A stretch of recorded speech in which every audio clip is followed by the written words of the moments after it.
Ayan. Ang sabi ho dito sa balita ng Pilipinas Today, nako, dumoble daw ho, mga boss Chief Amo, sir. Ang laki daw po ng Lenovo. Yaman ng pamilya Bilyar. Yaman ng pamilya Bilyar. Lumobo sa Duterte administration. Aba,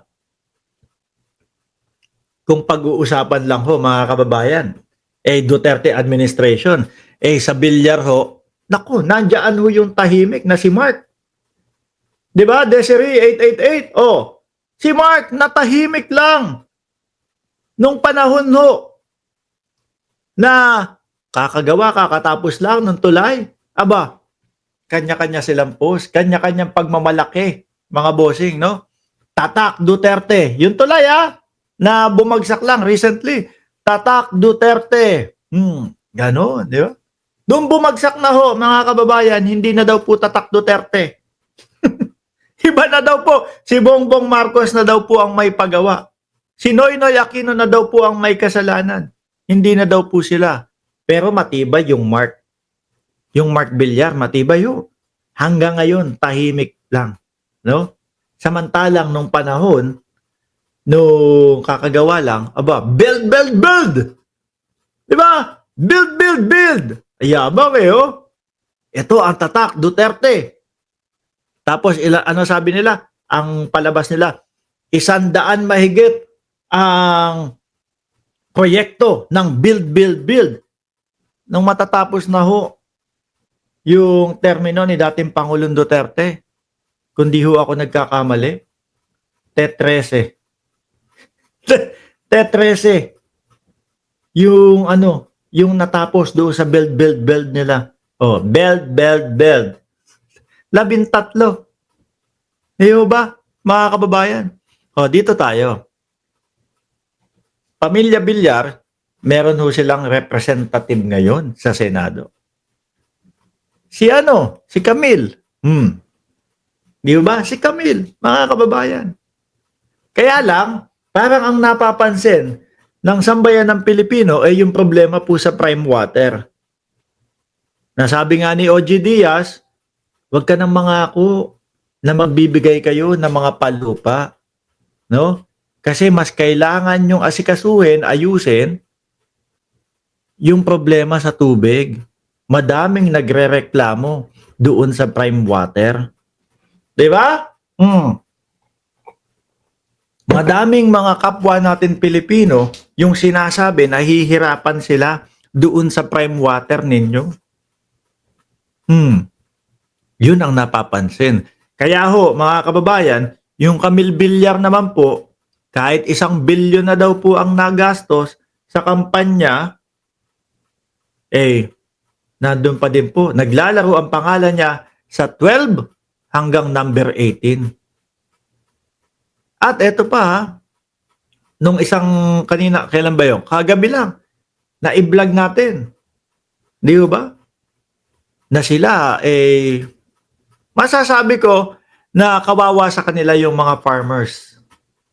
Bakit to? Dahil doon sa rice tarification law ni Cynthia Villar na kumukontrol na kumbaga mapresyohan ng maayos ng mga magbubukid yung presyo nila. Sabi ko sa isip-isip ko, paano pag nalugi yung mga farmers? Yung mga kalupaan nila, malalaking mga kalupaan. Siguro maliit na ho dyan, 1 hektarya. Aabot ng ilan? Meron mga 10 hektarya na pataniman. Di ba? Wala, lugi. Hindi mo maitaas yung presyo mo. No? Hindi mo hindi mo mabigyan ng magandang at maayos na presyo. Tapos, hindi pa tinanggalan pa nila ng control yung NFA para ma-regulate yung presyo o ma-regulate yung mga nagpapasok, mga nag-i-import ay naloko na. Ang ending, kawawa. Siyempre, ikaw, hindi ka kumikita. Manananim ka, nagtatanim ka ng palay, hindi ka kumikita. Ano gagawin mo? Tuloy ka pa din sa pagtatanim ng palay? Siyempre, hindi na. Hinto ko yan. Hindi na ako kumikita. Di ba?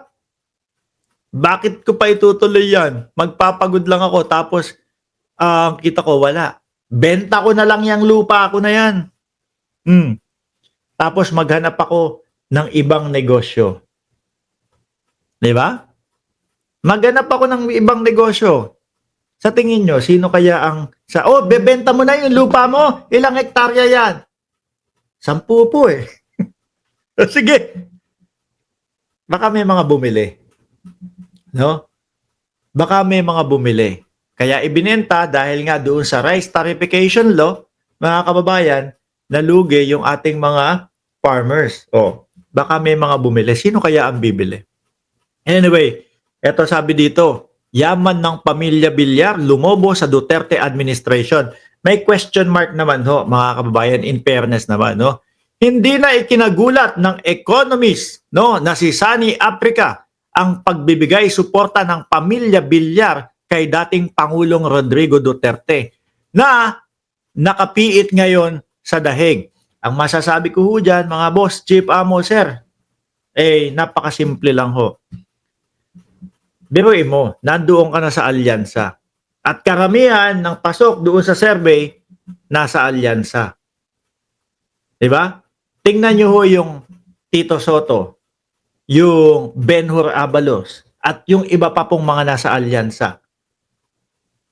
Yung mga pasok sa survey, tumatalon? Hindi.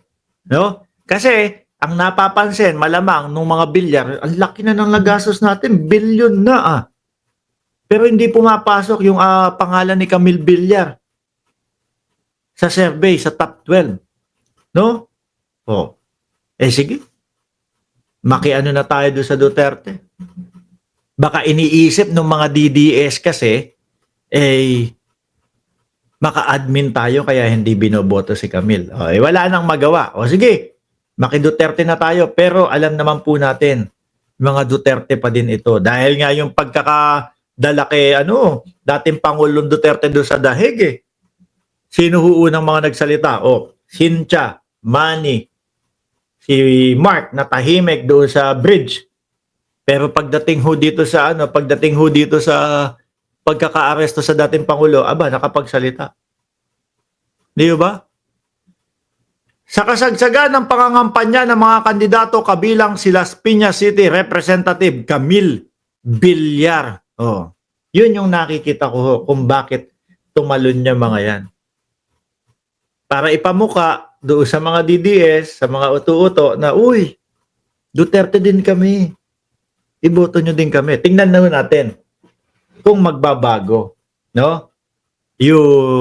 Kung magbabago yung timplada ng mga DDS kung iboto sila or kung papasok doon sa survey si Camille Villar. Nakikita ko mukhang malabo pa din